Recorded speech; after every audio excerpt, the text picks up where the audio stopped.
Just answering questions from the inbox. Haven't approved these yet. The rest of them I did approve. Most of them are just snide remarks or whatever's or me too's. So let's get this done. The case is already solved. Law enforcement knows it's a father and son that are in the Boy Scouts, had connections with the girls. It's not too hard to figure it out in Delphi. The sketches probably match them. Okay, and this is some guy named Scott. So, not telling us the names, not telling which Boy Scout troop, dangling a carrot. Or you heard it somewhere or read it somewhere. Not on Reddit. Or you saw a YouTube video. Next one. Love your videos. Someone complimented me. Thank you. Would you consider being a roommate with anyone if they offered it? You could do a online IT or get on at a factory if you moved to Indiana and had a good roommate. I appreciate that. I've learned my lesson with roommates. As long as I have the ability to lock a door and they cannot under any conditions say, well, it was insert stupid reason, I needed to open your door, because I always do something when I move into a place. I don't know if you know this, but I'll just describe it. It's called a vault door. It's real simple. And it's not Vault Incorporated from a certain video game. You buy 3/4 inch and 1/2 inch tubing, drill the 3/4 inch tubing, which is actually 1 inch tubing exterior, put a piece into just under the top one and just above the bottom hinge, and you put in the metal tubing in there. Glue it in. Make it as long as it needs to go all the way through the wood. Just put it in. And make sure it's smooth and you rim out the inside of it. This isn't my first time with a drill bit. And you do the same thing in the door, and then you have the metal rod in the door, and you make it to where there's a very simple slot for you to move it in, or you can connect them to each other and have a cable you pull at which is what I did, and make an eyelet somewhere on the door to do it. And it pulls it shut, and then you have to pull another cable to pull them out. That's at the hinges, where the cops ram the door.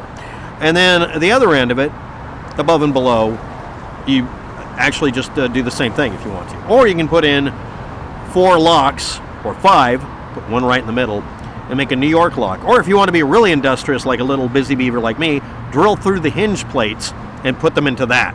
And then thread the hinge plates and put in a threaded piece of pipe into the door. It's all thread. It's all threaded. And make it come up flush. When the door is closed, that latch cannot be opened really at all. It's too much metal involved. There's metal bolts, studs in the wall that are hollow, made out of pipe. Pipe is very durable. You can beat on it for weeks. There's a joke there. Don't say it. You already know what you're going to just type it below. But yeah, unless I can literally make it to where somebody can't come home high on crack with one of their friends that isn't actually a resident, no, I don't live with anybody. Every time I've tried to live with people, the only time it ever works is when we have lockable doors and a rule. If you attempt to open my door while I'm out, I get a free month's rent. And whoever broke it open is the one who has to pay the rent. You'd be surprised how many really creepy assholes were made to leave by trying to break into a security technician's apartment or room that had cameras everywhere. It's not a peephole. It's an entryway to the damned. And also, it's really easy to put a camera into the ceiling in a building. Just point it down at the hallway, and you can see what their faces look like as they're approaching the doorway when they try to break your door open or do some other thing. I never did that. He faked the video. Why are you kicking me out? I don't want to pay the extra rent. I don't care if I'm behind 6 months. You can't make me leave. That kind of crap.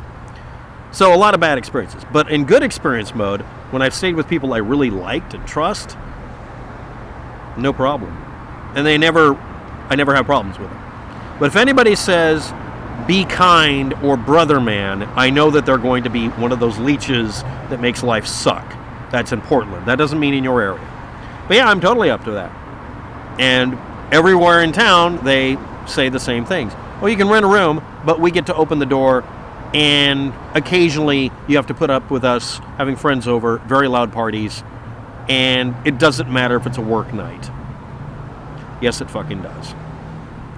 So until I find people who aren't stupid and crazy, both, and I have the ability to lock the doors just in case they are, because everybody has their moments, and I have permission to demand that person who tries to break my door down, because it will happen, gets to pay the rent, or I don't pay it. If I have a domicile, it has to be safe. The worst I have to worry about is a coyote barking at my door, or a chipmunk running across the top of the tent, or squirrels. This is not a bad outcome for me. That's why I've really got my heart set on finding a hunk of dirt someplace. And then I got to watch a video about people in San Francisco trying not to get kicked out of their cars because they can't afford the rent. And the ironic one is the one who was actually the building manager who couldn't afford to live in the building he was working in. It's not that something's got to give. It's that everybody needs to just get a little bit more angry about this stuff and actually refuse to pay high rent. Until that happens, I'm not going to be able to afford anything, because even if I look at the jobs I was doing in the past when I was considered overqualified, wouldn't be able to afford rent anywhere near where I would work. That's on purpose.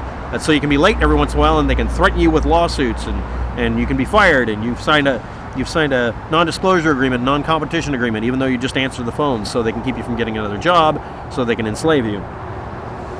That's not an oversimplification. That's what my previous manager said when he got fired. Well, he was sitting there at the bus stop wondering where he was going to sleep. I was still indoors and employed. I gave him my tent.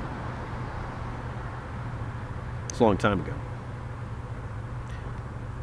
Something pointed out to me in my personal life recently taught me that it is not illegal to lie, and that seeing as the law enforcement justice system now blatantly biased pretty much always and often fabricate a story or lie, which is then given more merit in courts as a trusted professional, then why should we be expected to be any different? The lesson I learned was that if you are totally honest and upfront with them, they will use it to fabricate something upon you. That's why you have to record them and you and point out that they literally took something out of context. I did a video a minute ago on another channel about a person taking literally pieces of words out of context so they didn't have to be wrong in some argument somewhere. Let's get on with it. So now I just assume I have to lie or say nothing. That last one is the best option. To any cops' questions, as they would do the same back in a heartbeat.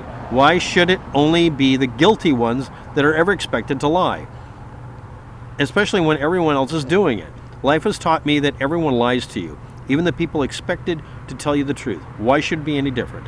I challenge that no person, alive or dead, can 100% honest say they have never lied. Okay. And I agree with you, and I understand. So, and I got a couple of people saying, again, I'm concerned for your health, etc. I appreciate the comments. Thanks for watching. Have a good day. Good luck with that. And now I've got to get inside so my feet don't freeze, because I do have a place to go in the late afternoon and when the sun goes down. Bye.